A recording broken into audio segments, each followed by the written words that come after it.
comigo a sua Bíblia no livro de Daniel, no capítulo 1. Vamos ler todo o capítulo. Amém? Diz assim: no terceiro ano do reinado de Jeoaquim, rei de Judá, veio Nabucodonosor, rei da Babilônia, a Jerusalém e a sitiou. O Senhor lhe entregou nas mãos a Jeoaquim, rei de Judá,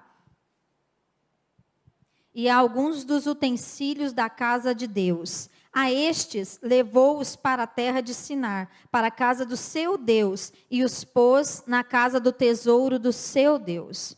Disse o rei a Aspenaz, chefe dos eunucos, que trouxesse alguns dos filhos de Israel, tanto da linhagem real como dos nobres, jovens, sem nenhum defeito, de boa aparência, instruídos em toda a sabedoria, doutos em ciência, versados no conhecimento e que fossem competentes para assistirem no palácio do rei, e lhes ensinasse a cultura e a língua dos caldeus. Determinou-lhes o rei a ração diária, das finas iguarias da mesa real e do vinho que ele bebia, e que assim fossem mantidos por 3 anos, ao cabo dos quais assistiriam diante do rei. Então, eles se achavam dos filhos de Judá, entre eles se achavam dos filhos de Judá, Daniel, Ananias, Misael e Azarias. O chefe dos eunucos lhe pôs outros nomes, a saber, a Daniel, o de Beltesazar, a Ananias, o de Sadraque, a Misael, o de Mesaque, e a Azarias, o de Abednego. Resolveu Daniel firmemente não contaminar-se com as finas iguarias do rei, nem com o vinho que ele bebia. Então pediu ao chefe dos eunucos que lhe permitisse não contaminar-se. Ora, Deus concedeu a Daniel misericórdia e compreensão da parte do chefe dos eunucos. Disse o chefe dos eunucos a Daniel: tenho medo do meu senhor, o rei, que determinou a vossa comida e a vossa bebida. Porque, pois, veria ele o vosso rosto mais abatido do que os dos outros jovens da vossa idade? Assim porias em perigo a minha cabeça para com o rei. Então disse Daniel ao cozinheiro-chefe, a quem o chefe dos eunucos havia encarregado de cuidar de Daniel, Ananias, Misael e Azarias: experimenta, peço-te, os teus servos 10 dias, e que se nos deem legumes a comer e água a beber. Então se veja diante de ti a nossa aparência e a dos jovens que comem das finas iguarias do rei, e segundo vires, age com os teus servos. Ele atendeu e os experimentou 10 dias. No fim dos 10 dias, a sua aparência era melhor. Estavam eles mais robustos do que todos os jovens que comiam das finas iguarias do rei. Com isto, o cozinheiro-chefe tirou deles as finas iguarias e o vinho que deviam beber e lhes dava legumes. Ora, a estes 4 jovens, Deus deu conhecimento e a inteligência em toda cultura e sabedoria, mas a Daniel deu inteligência de todas as visões e sonhos. Vencido o tempo determinado pelo rei para que o trouxessem, o chefe dos eunucos os trouxe à presença de Nabucodonosor. Então o rei falou com eles, e entre todos não foram achados outros como Daniel, Ananias, Misael e Azarias. Por isso passaram a assistir diante do rei. Em toda matéria de sabedoria e de inteligência, sobre que o rei lhes fez perguntas, os achou 10 vezes mais doutos do que todos os magos e encantadores que havia em todo o seu reino. E Daniel continuou até o primeiro reinado de Ciro. Amém, querido? Você pode fechar os seus olhos por mais um instante para a gente orar ao Senhor? Pai, no nome de Jesus, Senhor, eu oro nessa hora para que o Teu Espírito Santo venha sobre nós, ó Pai, que o Senhor possa trazer clareza da Tua palavra, revelação da Tua palavra. Senhor, que todas as escamas possam cair dos nossos olhos, Senhor, nesta noite, que tudo aquilo que vem para roubar a palavra do Senhor, para impedir que essa palavra frutifique, Senhor, que caia por terra em nome de Jesus. Senhor, eu declaro mentes agora, Senhor, cativas ao governo do Teu Espírito Santo, Pai, em nome de Jesus. Amém, irmãos? Queridos, o livro de Daniel, como o texto que nós lemos aqui, né, começa com o império, né, babilônico invadindo Jerusalém sob o comando de Nabucodonosor e levando cativos, né, muitos cativos, e entre eles, como lemos no capítulo 1, Daniel e seus amigos. Essa invasão, na verdade, aconteceu em 3 etapas. A primeira, o rei levou só os tesouros para a Babilônia. Na segunda leva, ele mandou buscar esses jovens. E na terceira leva, ele destruiu totalmente a cidade, né? O templo também, que era muito representativo para o povo, e trouxe o restante do povo que estava em Jerusalém. Mas esse momento específico que eles estavam vivendo já estava sendo anunciado há décadas pelos profetas do Senhor, porque Deus, ele não faz nada sobre a terra, como ele mesmo diz, sem antes revelar os seus profetas. O Senhor já havia levantado alguns profetas contemporâneos a esse momento para profetizar que se o povo não se voltasse novamente para o Senhor, que se o povo não se arrependesse dos seus pecados, porque havia uma grande apostasia no meio do povo de Deus, um abandono da fé, das práticas, né? Havia idolatria no meio do povo. Então o Senhor usou alguns profetas, entre eles um muito conhecido entre nós, o profeta Jeremias, que profetizou cerca de 40 anos, Jeremias pregando e advertindo aquele povo para que eles se arrependessem, porque se eles não se voltassem ao Senhor, o juízo viria, a Babilônia viria e levaria eles cativos. E Jeremias, ele sofreu tanta perseguição, é um dos profetas que mais sofreu na Bíblia. A história de Jeremias é muito forte, pregando para o seu próprio povo. Ele foi perseguido pelo seu próprio povo, ele foi encarcerado, sabe? Então ele é um dos profetas que falou para o povo, que trouxe essas palavras da parte de Deus para o povo de arrependimento, para que eles se voltassem ao Senhor, para evitar esse momento, porque Deus estava usando o império da Babilônia para punir as práticas erradas do povo que eles estavam vivendo, né? Para trazê-los de volta à sua presença. E então foi exatamente o que aconteceu. Eles não se arrependeram, eles não se voltaram ao Senhor, eles não deram crédito à voz profética. Isso não é de hoje, né? Isso é de sempre. Eles não deram crédito à voz profética, e exatamente como foi profetizado. O império da Babilônia invadiu, cercou Jerusalém, fez um cerco ali que durou um tempo e invadiu então a cidade, levando assim muitos cativos e destruindo totalmente aquela cidade, deixando em ruínas, deixando o templo, que era um objeto até de adoração para eles, mais do que o próprio Deus, né? Era uma religiosidade inclusive, deixando tudo destruído, e levou então esse povo cativo para a Babilônia. E apesar de muito sofrido, óbvio, você ser arrancado do seu lugar, você ser arrancado da sua terra, você ver a sua cidade, o templo, né, destruído, tudo queimado, você perder com certeza parentes, amigos, porque é isso que acontece numa invasão, né? Nem todo mundo foi levado para a Babilônia, muitos morreram, muitos se perderam ali.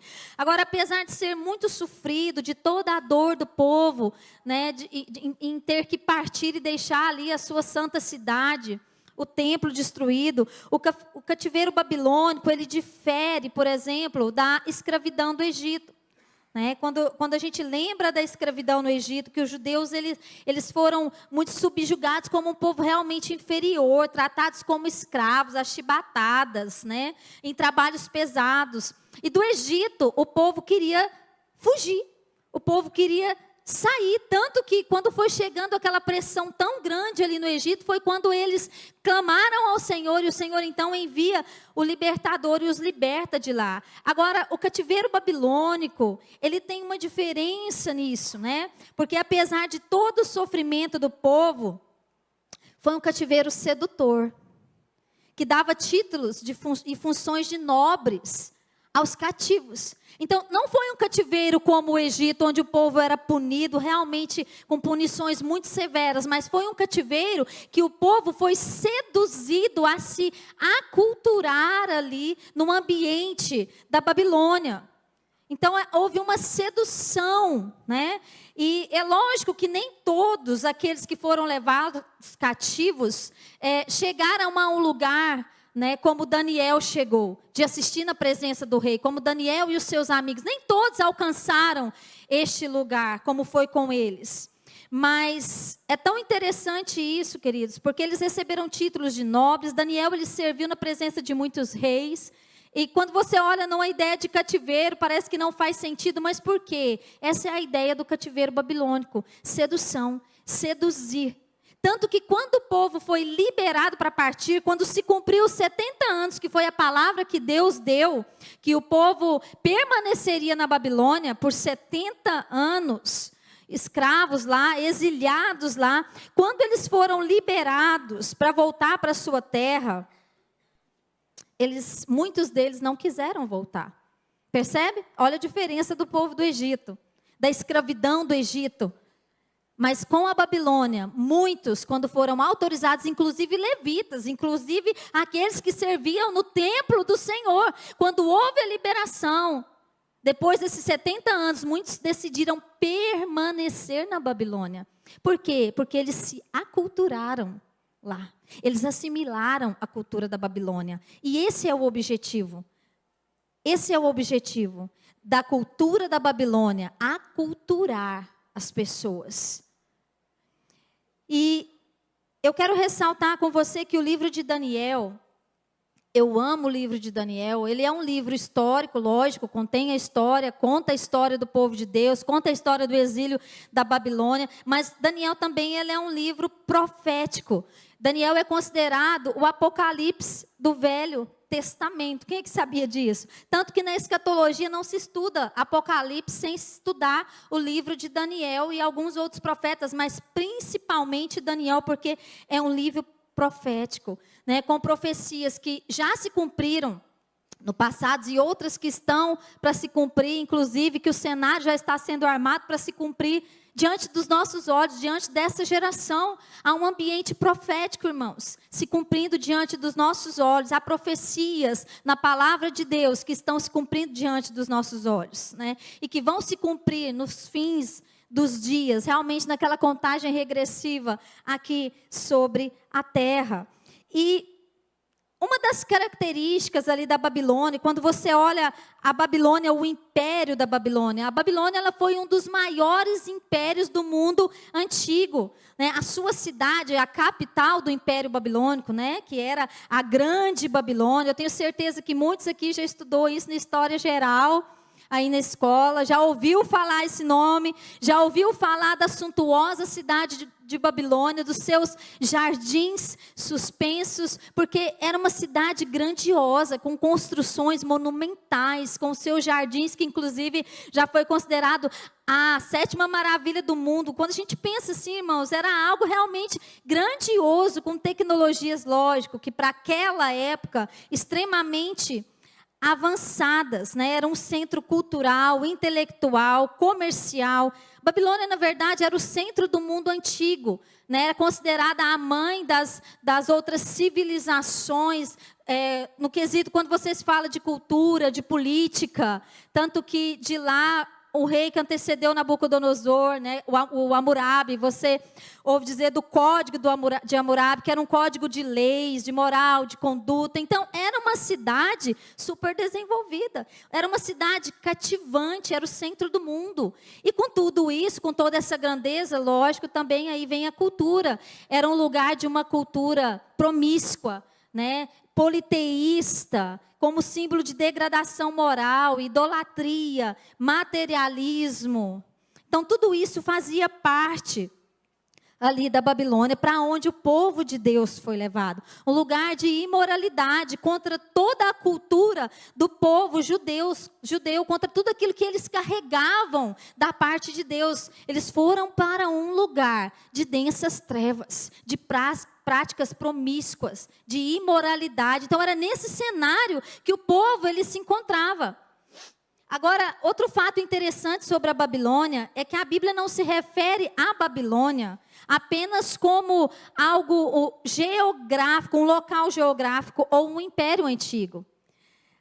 A Bíblia se refere também à Babilônia como um poder, uma mentalidade, um espírito que opera desde a época de Daniel e até hoje estará ainda ativo, até os fins dos dias.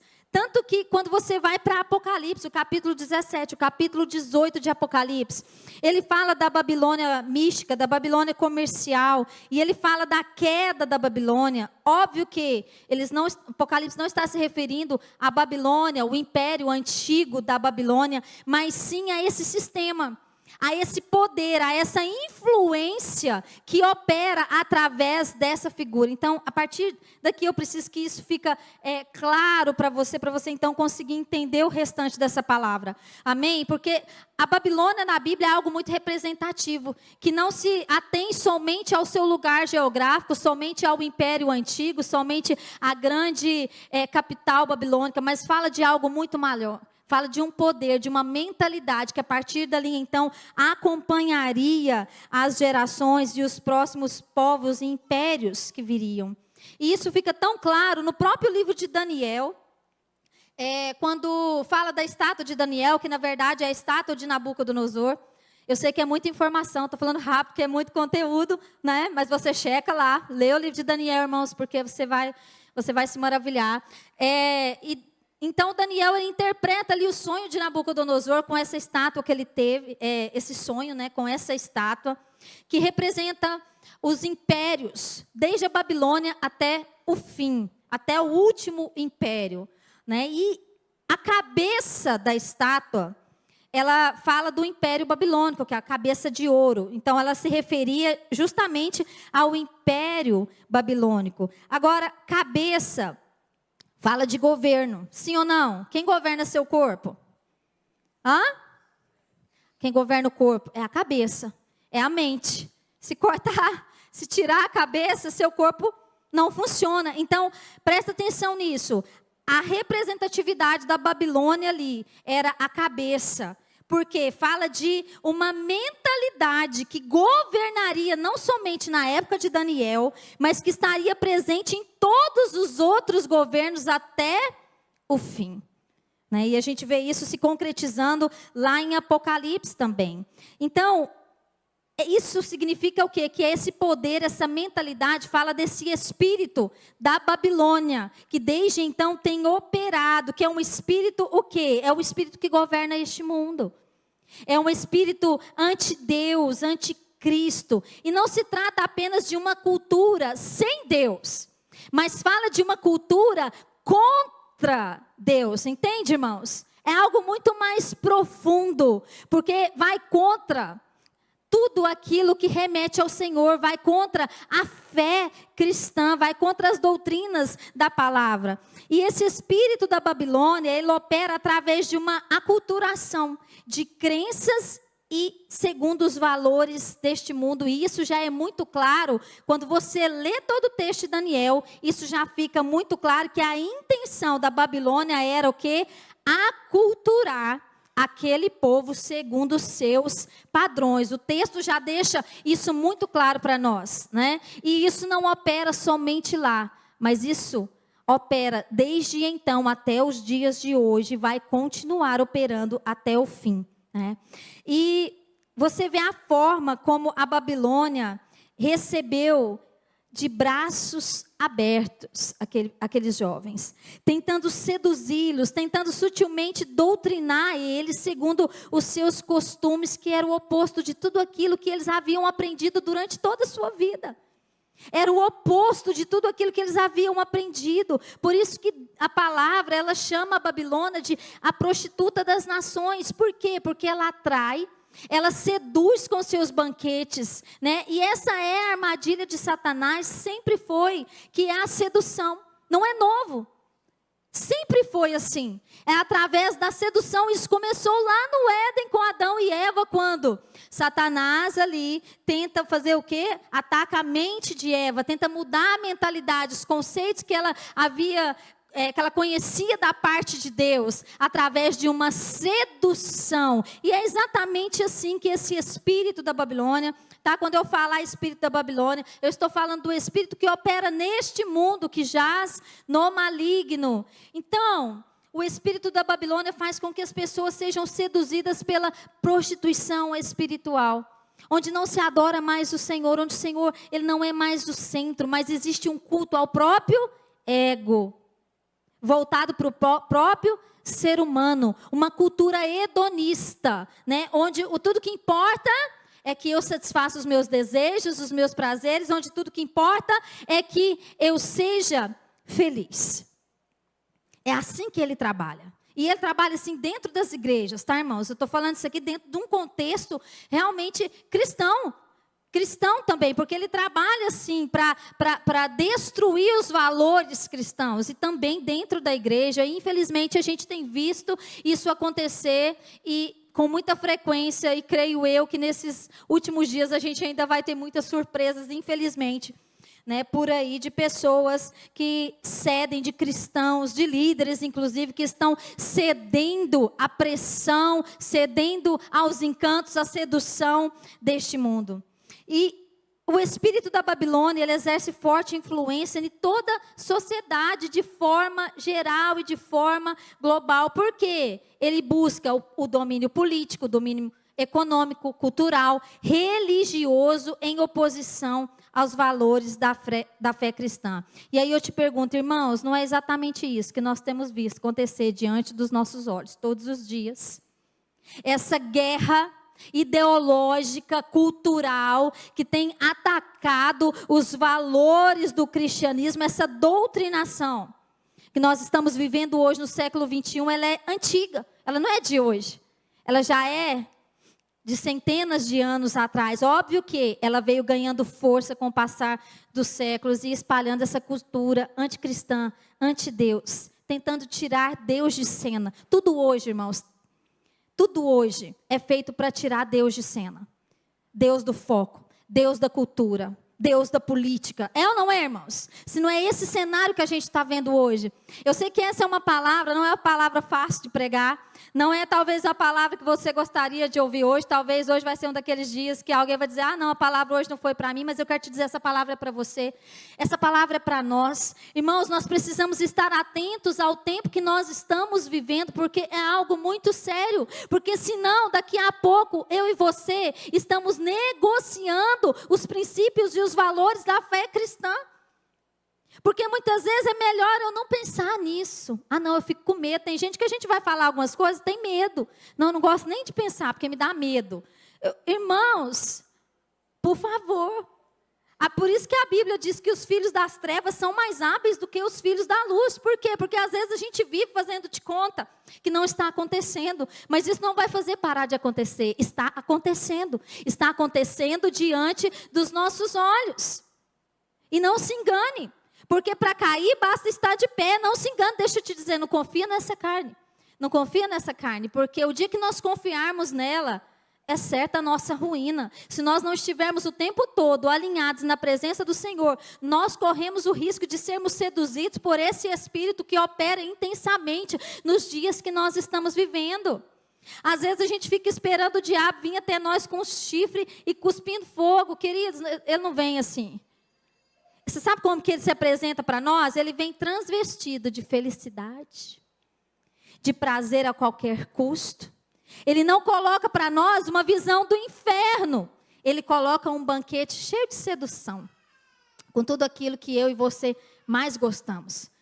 Ele sabe como trabalhar essa sedução. Ele sabe aquilo que nos atrai. E foi exatamente isso que a Babilônia fez com muitos jovens, porque não foi somente Daniel e seus amigos que foram levados cativos, foram outros jovens com essa remessa juntamente com eles, né? E foi exatamente isso que a Babilônia tentou fazer com eles, foi incutir neles o quê? Uma mentalidade. Então a nossa guerra hoje, irmãos, ela é contra uma mentalidade do inferno que está tentando se instalar nas nossas vidas, na igreja, na vida dos jovens, como a gente vê aqui. Esse espírito de sedução. É assim que funciona. E daí você vê a forma como esse espírito trabalha. Logo de cara aqui, o que a gente vê no texto? Olha aqui para mim, irmãos, não dispersa não. O que a gente vê no texto? Que a Babilônia, ela tem um público-alvo. De cara ela tem um público-alvo. Qual que é o público-alvo desse espírito?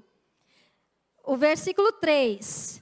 Disse o rei a Aspenaz, chefe dos eunucos, que trouxesse algum dos filhos de Israel, tanto da linhagem real como dos nobres, jovens, sem nenhum defeito, de boa aparência, instruídos em toda a sabedoria, doutos em ciência, versados no conhecimento, e que fossem competentes para assistirem no palácio do rei, e lhes ensinasse a cultura e a língua dos caldeus. Olha o público-alvo do espírito da Babilônia. Então, qual que era a ideia aqui? A ideia é justamente pegar as mentes brilhantes. Eles não queriam qualquer um. Não queriam. A primeira remessa que foi levada para lá foi esses. Foram jovens sem nenhum defeito, foram os inteligentes, os sábios, né, os de boa aparência, os competentes. É esses que a Babilônia quer. É esses que o mundo quer. Então, a ideia é pegar essas mentes brilhantes e trabalhar elas para servir o quê? Para servir o propósito da Babilônia. E o diabo, ele está de olho nos nossos jovens e crianças. Isso mudou, irmãos? Isso não mudou. Isso continua de uma forma ainda mais intensa nos dias que nós estamos vivendo. Ele quer os jovens porque ele quer a sua força, jovem.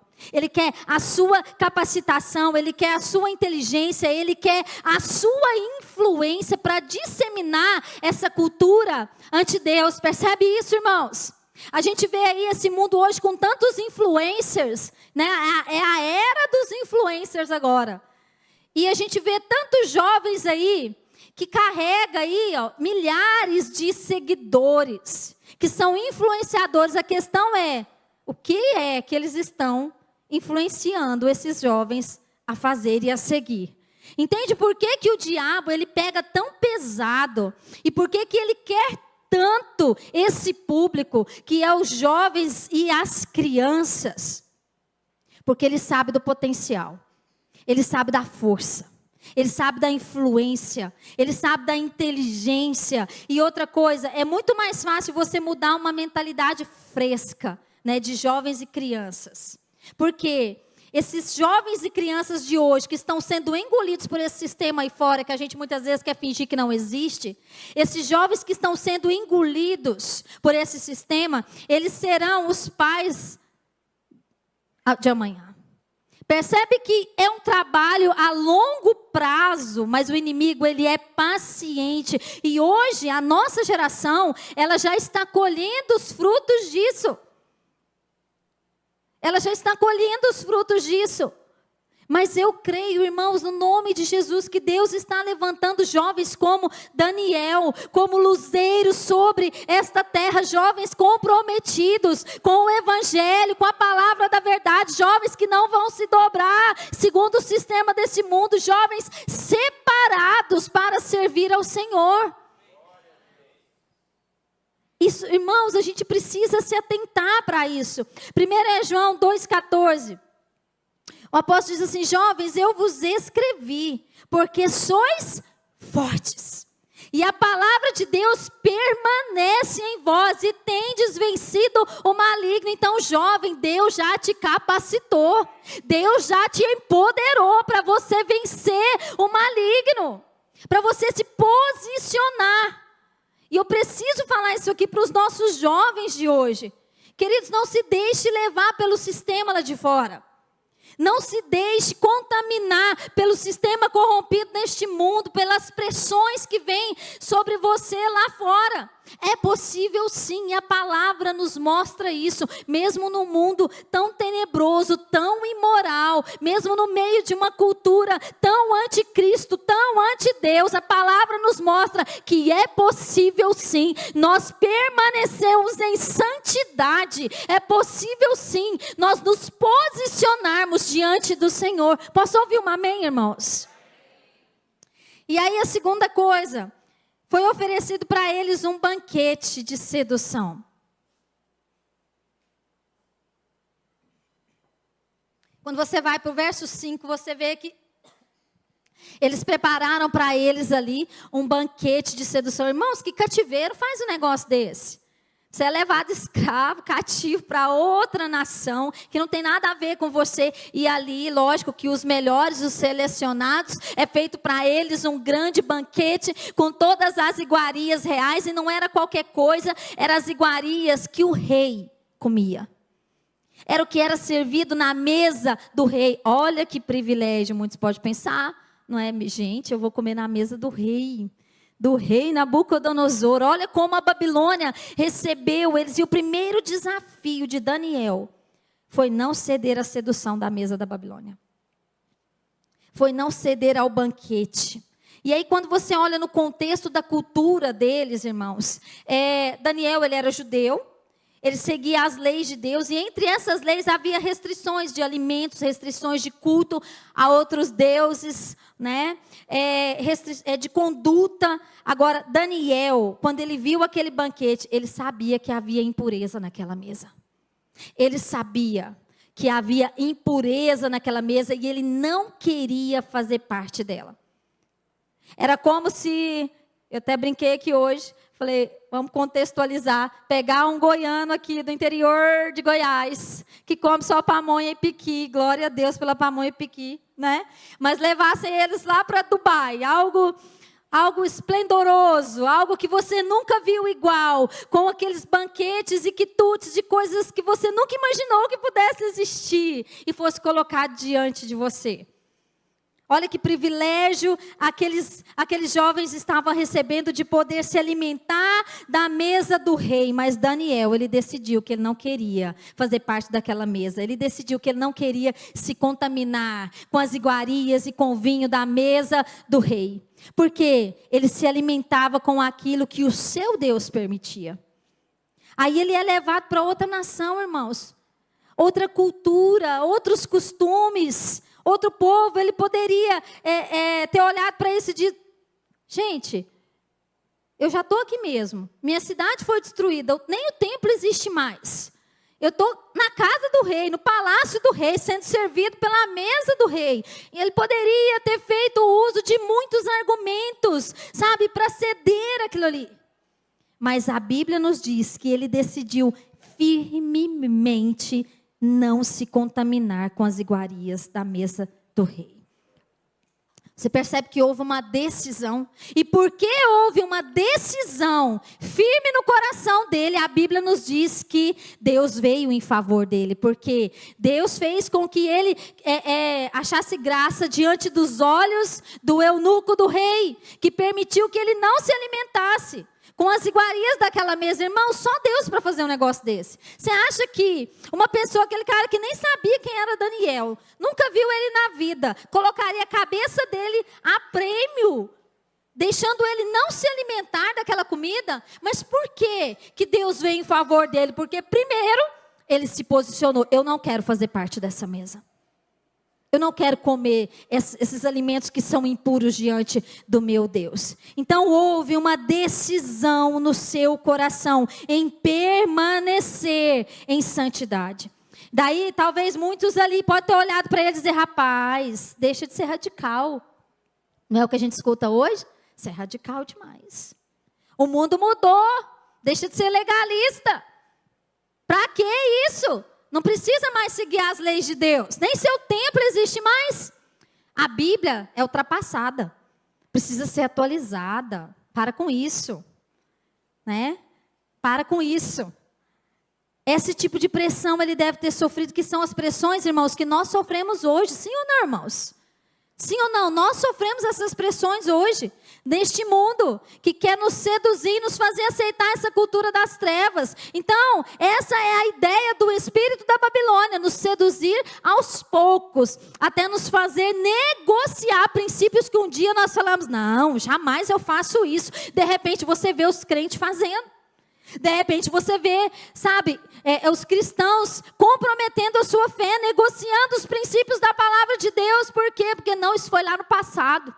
Irmãos, mas Deus não mudou. Ele é o mesmo ontem, hoje, será eternamente. Ele não mudou. A sua palavra para nós, ela continua sendo a mesma. E ela é digna de valor. Entende? Entende que é nós que precisamos nos posicionar como Daniel firmemente se posicionou em seu coração, em não se contaminar. Então Deus, Ele espera de nós, de mim e de você, uma atitude. Atitude. Porque muitas vezes a gente fica esperando Deus nos livrar das tentações. Não, Deus vai me livrar disso aqui, porque se Ele não me livrar eu vou cair. Eu não vou aguentar essa sedução. É muito irresistível para mim. Deus entende que a minha carne é fraca. Irmãos, isso é conversa do diabo no seu ouvido. Entende? Porque muitas vezes a gente fica esperando Deus vir. E Deus do outro lado, Ele está fazendo o quê? Ele está esperando uma atitude nossa condizente com a fé que eu digo professar. Espera aí. Eu não digo que eu creio nessa palavra. Eu não sou comprometido com o Deus dessa palavra. Então sou eu que tenho que me posicionar.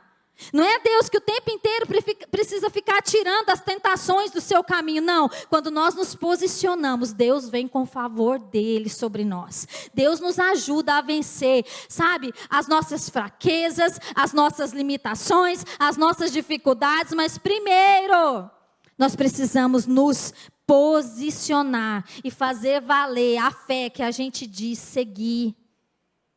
Entende, irmãos? Porque não adianta eu dizer que eu sou crente, se na primeira oferta da mesa da Babilônia, eu ceder. Não adianta. É lá fora, onde eu preciso manifestar a minha fé. É lá fora, não é aqui dentro. Aqui dentro é tudo lindo, tudo bonitinho, né? A gente é uma gracinha, mas é lá fora que eu preciso manifestar a minha fé. É lá fora que eu e você precisamos escolher andar em santidade, mesmo em um cenário de total apostasia, de total escuridão. É lá fora que nós precisamos demonstrar para o mundo a fé que nós professamos ter aqui dentro dessas 4 paredes. Entende, irmãos? Então, é possível sim viver uma vida de santidade no meio de densas trevas, e a Bíblia nos mostra isso. Porque Daniel, ele vivenciou 4 reinados, 2 impérios. Ele serviu o rei. Ele serviu o rei, que eram reis ímpios, e ele nunca se contaminou. Isso aqui não foi só os 10 dias. Isso aqui foi toda a vida dele. Na Babilônia, ele nunca comeu das iguarias do rei. Ele nunca negociou a sua fé. E ele permaneceu na Babilônia, porque Deus tinha um propósito para ele lá. Então eu te digo, é possível sim andar em santidade no meio de um mundo caído. Basta nós nos posicionarmos segundo a fé que nós professamos ter. Então é lá no seu trabalho, querido. É lá na sua escola. É lá na sua faculdade que você precisa se posicionar e decidir não se contaminar, não fazer o que todo mundo está fazendo. Mas hoje a gente vê uma geração de crente que quer comer da mesa do Senhor, quer servir na casa do Senhor, mas quer se empanturrar da mesa da Babilônia. Queridos, não tem como servir 2 senhores. Jesus, ele disse assim, ou você se ajunta comigo, ou você se espalha. É ou não é assim, irmãos? Não tem meio termo. Entende? Não tem meio termo, não tem essa cultura, essa desculpa que agora virou moda, que é a cultura do nada a ver, não é? Não, a gente está no século 21, não tem nada a ver, tem tudo a ver. Tem tudo a ver, porque ou eu estou com o Senhor ou eu não estou. Então, assim como o nosso corpo se alimenta através daquilo que eu escolho comer, assim também nós alimentamos a nossa alma, o nosso espírito, através daquilo que nós vemos, que nós ouvimos, que nós pensamos, que nós tocamos. Entende que Se eu sigo a palavra de Deus, ela me orienta em tudo o que fazer. O que eu disse, irmãos? Em tudo. Tudo que eu alimento, seja um alimento para o corpo, seja o que eu alimento através dos meus olhos, dos meus ouvidos, aquilo que eu toco, tudo que eu faço por meio do meu corpo, que aliás não me pertence, mas pertence ao Senhor, tudo importa para Deus. Não tem como eu desvincular isso. Entende? Não tem como eu desvincular isso. Olha o que Paulo diz em 1 Coríntios 3,15. Não sabeis que sois santuários de Deus e que o Espírito de Deus habita em vós? Se alguém destruir o santuário de Deus, Deus o destruirá. Porque o santuário de Deus, que sois vós, é sagrado. Então, irmãos, não tem como desvincular isso da nossa vida cristã. A mesa que eu me alimento revela o tipo de pessoa que eu sou. Revela. Ela é reveladora. Não pense você que a gente consegue enganar. Talvez por um tempo, mas a mesa que eu me alimento revela o tipo de pessoa que eu sou. E nós somos resultado daquilo que nós nos alimentamos. Se eu comer só besteira, só errado, o que vai acontecer com o meu corpo? Ele vai descompensar. Pressão vai subir, colesterol vai subir, né? A glicose vai subir, ele vai descompensar e eu vou ficar doente. Então qualquer médico vai fazer o que? A orientação dele. Você precisa de uma dieta restritiva. Você precisa trocar sua alimentação. Você precisa trocar de mesa. Então, irmãos, nós precisamos trocar de mesa. Se nós estamos nos alimentando da mesa do mundo, comendo as porcarias que esse espírito deste mundo está colocando diante de nós, deixa eu te dizer, nós precisamos trocar de mesa. E essa regra se aplica em tudo, porque tem muito crente que está na UTI espiritual, está morrendo. Está no último suspiro. Mas por quê? Porque só come lixo. E quando eu falo come, eu não estou falando só aquilo que o seu estômago recebe. Eu estou falando aquilo que você alimenta através dos seus olhos, aquilo que você vê, aquilo que você ouve, aquilo que você toca, o ambiente que você está. Porque aí a gente entra naquela, não tem problema eu beber isso. Não tem problema eu ouvir isso, não tem problema eu assistir isso, não tem problema eu frequentar esse ou aquele ambiente, não tem problema eu vestir isso ou deixar de vestir, né? Que hoje é um problema que a gente tem visto. Sabe, você entra nessa de que não tem problema, nada disso vai abalar a minha fé, porque eu sou adulto, eu sei filtrar, eu sei separar as coisas, sabe mesmo, irmãos? Sabe? Porque numa hora dessa aqui, a fé já foi para o ralo há muito tempo. A fé já foi contaminada há muito tempo. Há muito tempo. Por quê? Porque muitas vezes nós estamos cedendo à mesa do mundo. Nós estamos nos alimentando daquilo que o mundo está colocando diante de nós. E aí, para aliviar a nossa consciência, o que a gente faz? Não tem nada a ver isso não. Nós estamos vivendo outros tempos, irmãos. Isso é uma mentira do espírito que opera neste mundo. Tiago 4:4, ele diz assim: infiéis, não compreendeis que a amizade do mundo é inimiga de Deus? Aquele, pois, que quiser ser amigo do mundo, constitui-se inimigo de Deus. Entende, irmãos, que não tem meio termo? Não tem muro. Aliás, o muro já tem dono e não é Deus. Entende isso? Entende quanto é sério as nossas escolhas, a escolha que você faz, que eu faço no nosso dia a dia lá fora? Eu estou falando de vida cotidiana, irmãos. Tá? Daquilo que a gente faz no nosso dia a dia, que muitas vezes nós não percebemos que existe uma influência por trás de nós, tentando nos conduzir a um lugar de escolhas erradas, tentando nos conduzir a essa mesa da Babilônia, no nosso cotidiano, em todas as áreas, lá no seu trabalho, lá na sua escola, em todos os lugares, Então nós precisamos escolher se nós queremos ser amigos de Deus ou inimigos de Deus. Misericórdia. Misericórdia.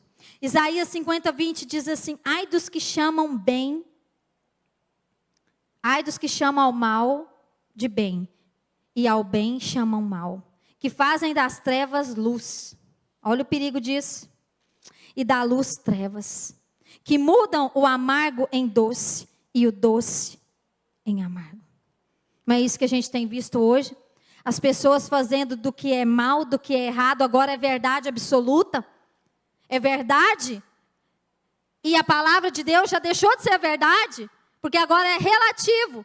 É relativo, tudo é relativizado hoje em dia. Porque pega aquilo que é errado e se torna uma verdade absoluta. E isso é replicado hoje aí com muita rapidez. E aquilo se torna verdade. Mas a palavra de Deus, ela se torna relativa. A gente está correndo risco o tempo todo da gente se embriagar com as coisas deste mundo, com os padrões deste mundo caído. E muitas vezes nem se dá conta. E quando se dá conta, muitos não conseguem nem sair mais deste lugar. Então, queridos, não tem como nós comermos da mesa do Senhor e da mesa do mundo. Porque assim como Daniel ele estava numa terra estranha, nós também estamos no mundo, mas nós não somos do mundo. Posso ouvir um amém, irmãos? Nós estamos no mundo, mas nós não pertencemos a esse mundo. Eu tenho certeza que você já ouviu essa frase várias vezes, em qualquer lugar que você já passou, que nós estamos aqui, mas que nós não somos daqui, porque a nossa cultura, irmãos, nós não podemos deixar que o mundo nos aculture. Nós não podemos andar segundo os padrões que esse mundo caído tenta impor sobre nós e nos aculturar a qualquer custo, fazer aquilo que é errado parecer normal para nós, porque é isso que nós estamos vendo acontecer diante dos nossos olhos o tempo todo. A nossa cultura não é daqui da terra, a nossa cultura é a cultura do céu. É a cultura do reino de Deus. Entende, querido? Nós não andamos e não podemos andar segundo os padrões que este mundo coloca para nós. E a gente vê isso hoje, como isso influencia as pessoas, não é? Você vê aí as pessoas, a moda influencia, né? Então a fulana de tal usou esse vestido, todo mundo quer usar esse vestido. Até a cor do esmalte, você vai pintar a unha, e esse esmalte aqui, ó, fulano, eu nem sei quem é, pintou a unha dela. Você entende que existe uma forçação para que a gente vai assimilando isso, sem nem perceber? Sem nem perceber. A gente vai se aculturando, aquilo vai ficando tão normal. Ah, é a fulana, nem sei quem é. Nem sei quem é, mas eu estou deixando ela ditar como é que eu visto. Eu estou deixando ela ditar a cor da unha que eu pinto, o acessório que eu uso. Percebe, irmãos? Estou falando de vida cotidiana, como nós somos muitas vezes influenciados por isso. E às vezes a gente não se dá conta, a gente não percebe que o mundo está nos aculturando, que está fazendo parecer tudo aqui muito normal, muito legal. Entende? A gente precisa acordar como igreja. Daniel, ele sabia em qual mês ele cresceu se alimentando. E ele tinha uma dieta separada. Ele sabia o que era lícito ou ilícito, o que era puro ou impuro. Ele sabia o que agrada ou não ao Senhor. Mas não basta saber, precisa haver uma decisão. E ele não negociou os princípios. E deixa eu te falar. Você sabe o que é lícito ou ilícito? Não sabe, irmãos? Eu sei. Eu sei o que eu posso e o que eu não posso. O que eu devo e o que eu não devo. Eu sei o que é certo perante o Senhor e o que é errado. No fundo, por mais que muitos não querem dar o braço a torcer, mas nós sabemos. Nós sabemos. E quando nós nos comprometemos sabendo. E não adianta a gente tentar se enganar. Não adianta a gente, diante de Deus, tentar pegar o errado e colocar como certo. Diante dele, não. Diante dele não funciona. Nós não somos capazes de convencê-lo. Por quê? Porque é possível a gente se manter íntegro.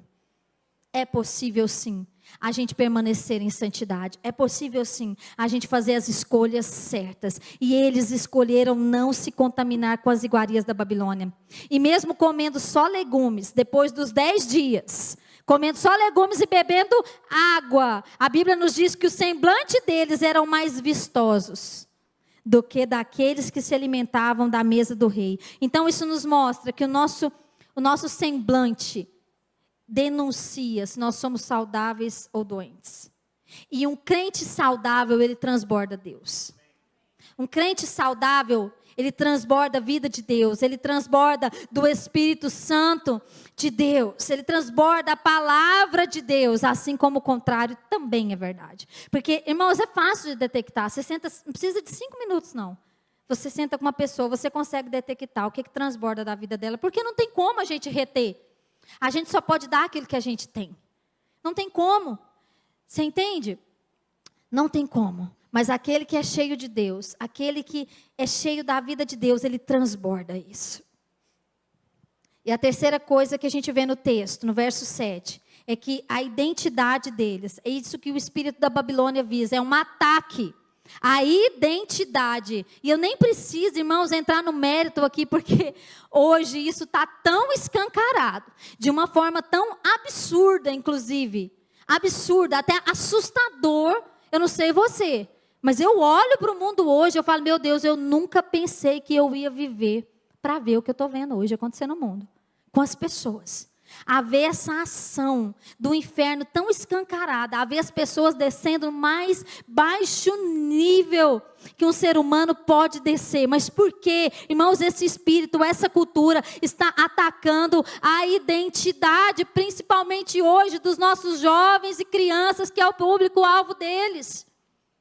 E aí eles dizem, olha, o que eles fizeram? Eles mudaram o nome deles. Então, lá na sua terra, você chamava Daniel, que significa o quê? O Senhor é meu juiz. Mas aqui não. Aqui você vai se chamar Beltesazar, que significa Bel protege sua vida. Bel é o nome de um deus babilônico. Olha só. Olha o ataque à identidade. Ananias, que significa Jeová é misericordioso, passou a se chamar Sadraque, Deus da lua. Misael, que significa quem é como Deus, passou a se chamar quem é como Acu, que é um deus da Babilônia. Azarias, o Senhor, que significa o Senhor ajuda, passou a se chamar Abednego, que significa filho de Nebo. Percebe, irmãos, o ataque, que as táticas do inimigo não mudam, que a luta é atacar a identidade para arrancar qualquer coisa que faça menção a Deus, qualquer memória deles. Não, isso aqui ficou lá atrás, lá na sua terra era assim, não, aqui não. Aqui quem te protege não é o seu Deus, aqui quem te protege é Bel. Percebe que eles queriam arrancar a história deles, porque para um judeu o nome é muito significativo. É algo que faz parte realmente da identidade deles. Os nomes são escolhidos com os significados. Então é muito importante para eles. E foi exatamente onde eles foram atacados e mudaram os seus nomes. E ali eles não tinham escolha. A escolha deles foi não permitir que aqueles nomes, que aquelas identidades que foram impostas sobre eles, mudasse a essência de quem eles eram. E esse é o objetivo do espírito da Babilônia, que opera nos dias de hoje, é apagar. É deturpar a nossa identidade em Deus, é abalar todas as convicções que nós temos e imprimir em nós uma identidade segundo a cultura deste mundo, segundo os padrões deste mundo. Irmãos, esse é o alvo, é o tempo que nós estamos vivendo. Nós nunca vivemos um tempo como agora. O diabo, ele nunca investiu tão pesado para destruir, para apagar qualquer resquício de Deus e da sã doutrina da nossa identidade. E a gente vê isso em todas as áreas da sociedade. É um ataque direto a nossa identidade, para arrancar qualquer resquício que faça alusão a Deus. Esse é o alvo da Babilônia. Você pode ser o que você quiser. O que você quiser. Você é livre para escolher, para ser o que você quiser ser. Se você não quiser ser nem gente, como a gente está vendo hoje aí, eu fico embasbacada com as coisas que eu vejo, que tem uma que eu faço, mas não é possível que isso aqui é verdade. Outro dia eu vi uma jovem, irmãos, é terrível. Eu falo, não é possível, meu Deus, eu não quero acreditar. Rolando na lama, toda caricata de porco, rolando na lama, porque ela não se identifica como um ser humano. Ela se identifica como uma porca. Rolando na lama, parece engraçado, né? Irmãos, mas é lamentável. Olha o ponto, olha onde o diabo tem levado. Qual público, irmãos? Os nossos jovens. Os nossos jovens. Irmãos, isso é triste, isso é degradante. Sabe, isso é terrível. Esse ataque à identidade que nós estamos vivendo hoje, vendo os jovens mutilando os seus corpos, mutilando as suas almas, sabe, perdidos, totalmente perdidos. Por quê? Porque esse espírito da Babilônia está arrancando deles qualquer menção, qualquer resquício de Deus, qualquer resquício da fé cristã, da cultura cristã em que nós crescemos, em que nós fomos ensinados. Até o bom senso, está tudo sendo destruído, tudo sendo arrancado. E às vezes a gente leva, parece normal. Irmãos, isso não é normal. A gente precisa acordar como igreja. É tempo da gente pegar pesado hoje contra esse espírito. Porque eles estão doutrinando, eles estão doutrinando os nossos filhos lá fora. Entende como isso é sério, como a gente precisa acordar para isso. E aí eles colocaram eles debaixo de uma doutrinação intensa. Então, para aculturar eles, o que eles fizeram? 3 anos no internato.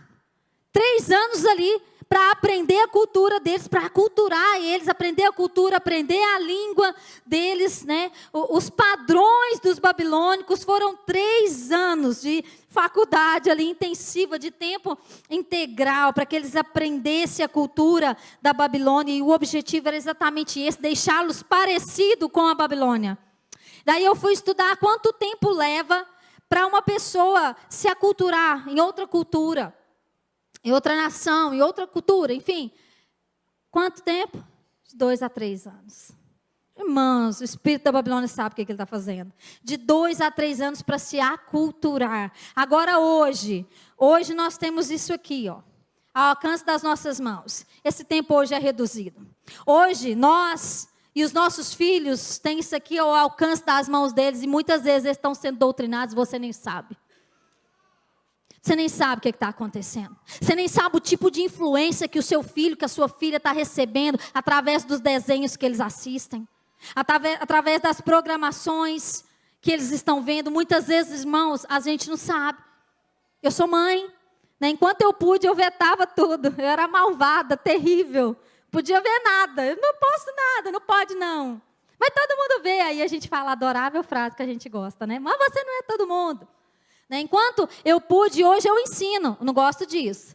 Não vê isso é ruim. Mas hoje é a escolha deles. Né? Mas enfim, irmãos, a gente precisa estar atentos. Porque esse espírito está aí, doutrinando os nossos filhos, dentro das nossas casas, irmãos. Doutrinando os nossos filhos, as nossas famílias. E isso em todas as áreas da sociedade. Na educação, na cultura, na política. É os absurdos que a gente está vendo acontecer hoje nas escolas.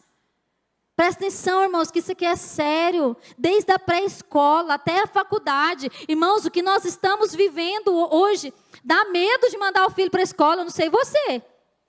E olha que o meu, que está estudando agora, já é um homem feito, já é um rapaz. Sabe? Mas tem opinião, né? Glória a Deus, Jesus, aleluia. Tem opinião forte, fica revoltado. Tem dia que chega lá em casa revoltado, cuspindo fogo. Por causa da doutrinação dentro das nossas escolas. É isso que está acontecendo lá. Eles estão tentando pegar o errado e tornar certo. Pegar o amargo e tornar doce. E os nossos filhos estão expostos a isso. E eu te pergunto, o que é que nós estamos fazendo? O que é que você, como pai, como mãe, está fazendo? Porque o ataque à identidade deles, irmãos, já está acontecendo desde a pré-escola. Olha o que esse sistema dos infernos quer implantar nas escolas hoje, desde a pré-escola. Aquelas cartilhas dos infernos, dizendo para eles que eles têm que testar, que eles têm que experimentar, que eles têm que decidir o que eles são, o que eles querem ser. Irmãos, a coisa é séria. Só que muitas vezes a gente não quer falar isso.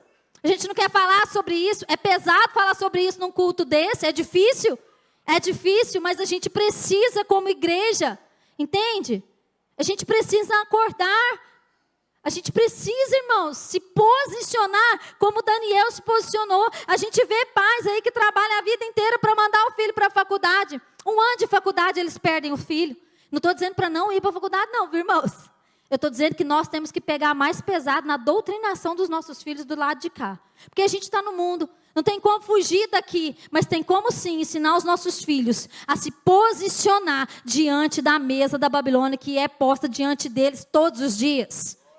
Entende? Mas aí a gente está vendo jovens se perder. Irmãos, eu já acompanhei jovens, né? A gente já liderou jovens muitos anos. Eu já acompanhei pessoas de dentro da minha casa, irmãos. Hoje eu olho, eu fico tão triste, que foram para a faculdade, só que foram despreparados. E chegou lá, irmãos, não aguentou a doutrinação, cedeu ao sistema. E eu olhar e ver essas pessoas na lama, na escória, da forma mais triste e inimaginável.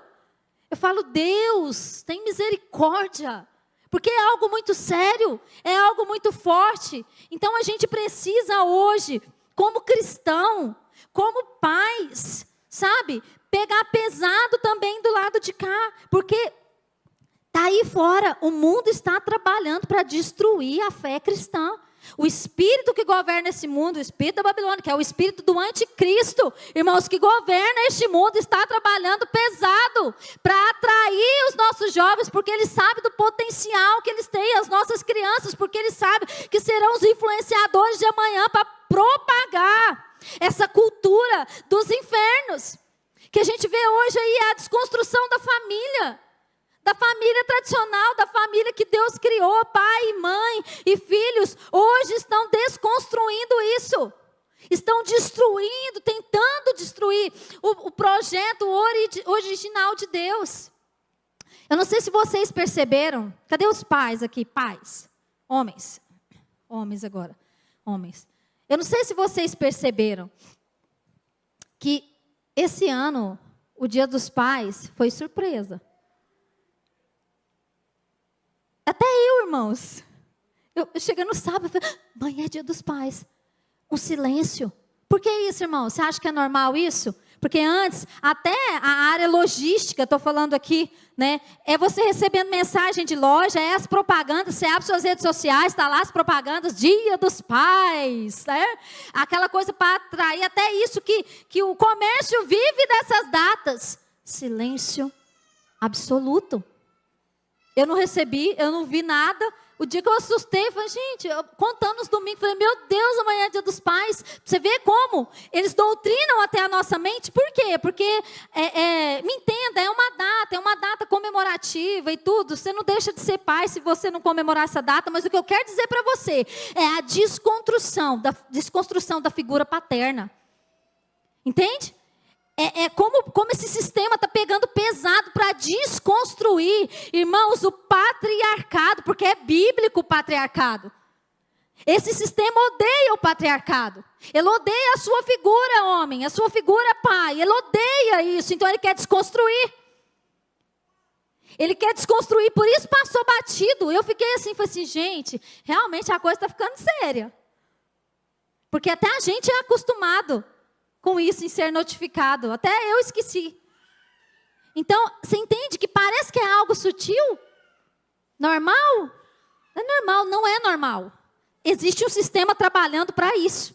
Para destruir, para desconstruir a família. Por quê? Por que o sistema odeia tanto o patriarcado? Porque ele quer destruir a figura paterna. Por quê? Porque isso afeta diretamente a identidade dos filhos. Irmãos, eu cresci sem pai. Eu sou autoridade para falar para você. E foi a graça e a misericórdia de Deus que me trouxe para o lugar que eu estou hoje. Mas como isso me afetou? Como isso afetou minha família?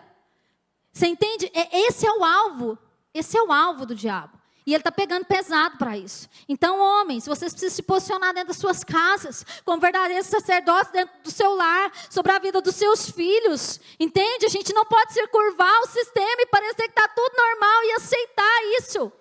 Porque se a gente ceder, a gente vai perder os nossos filhos. A gente vai se dobrar diante desse sistema. Daí, com a desconstrução do patriarcado, o que eles fazem? Eles elevam o matriarcado. Eles tiram o homem de cena, botam a mulher no centro. Né? Por quê? Porque eles querem desconstruir os padrões que Deus estabeleceu. Irmãos, eu não estou falando aqui que quem é mais importante, quem é menos importante, porque todo mundo é importante. Mas cada um tem o seu papel. E Deus é um Deus de patriarcado. A figura masculina, a figura do pai, do homem como sacerdócio dentro do lar. Irmãos, isso remete à paternidade de Deus. E é isso que o diabo odeia, é isso que ele quer roubar de nós. E aí ele pega a mulher e bota a mulher no centro. Né? Com a cultura do feminismo, que está ganhando força dentro das igrejas. Hoje tem mulheres feministas. Se você é uma feminista, depois você vem falar comigo para a gente conversar, né? Porque eu quero te apresentar esse Deus aqui e te levar a esse lugar de entender o nosso papel como mulheres, realmente como auxiliadoras, mulheres de Deus, cheias do Espírito Santo, mulheres que fazem a diferença. A gente não precisa fazer guerra com ninguém. Eu não preciso e não quero o lugar desse homem. Eu quero o lugar que Deus tem para mim. Mas é isso, irmãos, que esse sistema está trabalhando fortemente para destruir. É para fazer homens efeminados e mulheres masculinas agora. Agora a coisa virou tudo de cabeça para baixo. Está tudo errado. Está tudo errado. Entende? Mas nós, como igreja, precisamos nos alertar. Daí a gente vê essa ideologia de gênero. Irmãos, eu não sei se você percebeu. Eu vejo tudo com as lentes, as minhas lentes, tem hora que o povo acha eu meio doida, mas as lentes que eu enxergo o mundo. Irmãos, eu enxergo o mundo pelas lentes proféticas, eu enxergo o mundo pela volta de Jesus. Então, tudo que eu vejo, eu olho, eu enxergo assim, meu Deus, essa profecia está cumprindo, meu Deus, isso está acontecendo diante dos nossos olhos. Eu enxergo o mundo assim. Quando a pandemia veio, ela foi uma chave profética. Você pode perceber que da pandemia para cá, um aceleramento dessas ideologias veio igual um trator sobre nós. Aquilo que estava vindo caminhando lentamente, irmãos, veio igual um trator depois dessa pandemia. Essas questões de gênero, principalmente, veio igual um trator. E hoje a gente está aí, expostos a tudo isso que nós estamos vivendo. Né? E a nossa casa, a nossa família, os nossos filhos, irmãos, estão sendo expostos a essa cultura aí fora. A esse mundo tenebroso aí fora. E tudo isso que eu te falei aqui, correndo, porque é muita coisa, faz parte dessa cultura que a gente está ouvindo falar aí. Os jovens devem estar mais antenados aí. Quem já ouviu falar da cultura woke? Pelo amor de Deus, jovens. Ali... I can't believe. Luiz, tem que ouvir. Gente, eu incentivo vocês, eu não tenho tempo para falar disso aqui hoje, mas você que é pai e mãe, pesquisa sobre isso. O woke vem de acordados, tá? Isso não é novo, é velho, só a nomenclatura que mudou, mas isso vem de acordados, que na verdade de acordado não tem nada. Mas tudo isso que eu falei e mais algumas pautas que a gente vê hoje, está arrastando os nossos jovens para esse lugar. E a gente precisa, como cristão, conhecer. Então, eu quero que você anote, você vai pesquisar na sua casa, eu não tenho tempo para falar para você, mas sobre a cultura woke. Você, pai e mãe, se liga nisso aí. E você, jovem, também, para você não cair na arapuca e no engano das trevas. A gente precisa, irmãos, estar atentos. Amém? E, por fim, esse espírito da Babilônia, ele é um espírito perseguidor dos cristãos. Aqueles que não se curvam ao sistema desse mundo vão ser perseguidos, assim como Daniel foi. Daniel foi lançado na cova dos leões porque ele não aceitou o decreto que diz que era para ele não orar. Ele fez o que ele fazia todos os dias, porque ele não se deixou comprometer. Ele não comprometeu a sua fé. Ele foi para a cova dos leões. Seus amigos foram para a fornalha de fogo ardente porque eles não se curvaram diante de uma estátua e adoraram. Percebe que quando nós nos posicionamos, vai vir do outro lado retaliação sobre nós. Mas aí é onde nós temos a intervenção de Deus sobre as nossas vidas. Amém, irmãos? Nós não podemos negociar as verdades, não podemos negociar os princípios, não podemos negociar a fé. Sabe, que nos foi dada, como diz a palavra, a fé que uma vez nos foi dada, nós não podemos nos calar, não podemos deixar de pregar. Nós já estamos vivendo um tempo de perseguição, irmãos. Às vezes eu vejo os crentes achando que essa perseguição está tão longe daqui, eu falo, gente, não é possível. Nós já estamos vivendo esse tempo onde, eu nem sei se eu posso estar aqui falando o que eu estou falando, onde nós temos visto pastores sendo processados, pastores sendo presos, porque não se dobraram a esse sistema, porque continuam falando e pregando a palavra da verdade. E aí eu te pergunto, nós vamos fazer o quê? Nós vamos parar? Nós vamos nos calar? Nós vamos nos dobrar? Nós vamos ser a igreja que faz parte do sistema desse mundo? Não, irmãos, não mesmo. Nós vamos ser os luzeiros sobre essa terra, nós vamos resplandecer a glória de Deus sobre essa terra, nós vamos resgatar esses que estão se perdendo, sabe, nas mãos do diabo, sobre a influência desse espírito das trevas. Amém? E para isso, já estou encerrando, fique de pé no seu lugar. Quem vai resistir? Quem vai resistir às pressões? As pressões que nós já estamos enfrentando neste mundo. Quem vai resistir, irmãos? Somente aqueles que têm uma profunda comunhão com o Senhor. Somente esses vão resistir. Somente quem tem raízes profundas em Deus vão resistir à sedução e à pressão que esse mundo está colocando sobre nós. Do contrário, irmãos, nós não resistiremos. Nós não temos forças em nós mesmos, mas nós temos alguém que luta por nós. Nós temos alguém que vai adiante de nós nas nossas batalhas, alguém que não nos desampara. Mas para isso, querido, para que Ele trabalhe a nosso favor, nós precisamos nos posicionar segundo a sua palavra. É tempo, igreja, de você ser crente não só aqui dentro dessas quatro paredes, mas de você ser crente lá fora. É tempo de a luz resplandecer nas trevas. Sabe, irmãos, como nunca antes, porque o diabo ele não está perdendo tempo. E para isso nós precisamos buscar profundidade no Senhor, através da comunhão com a palavra de Deus. Irmão, se você não se alimenta disso aqui, se você só escuta aqui no domingo, você não vai resistir. Você não vai resistir. Porque o que nos fortalece, o que nos dá autoridade, é a palavra de Deus. Quanto mais dela eu me encho, mais eu me fortaleço, mais eu consigo dizer não para os banquetes da terra. Quanto menos dela eu tenho, mais exposta eu estou. Mais alvo fácil eu me torno.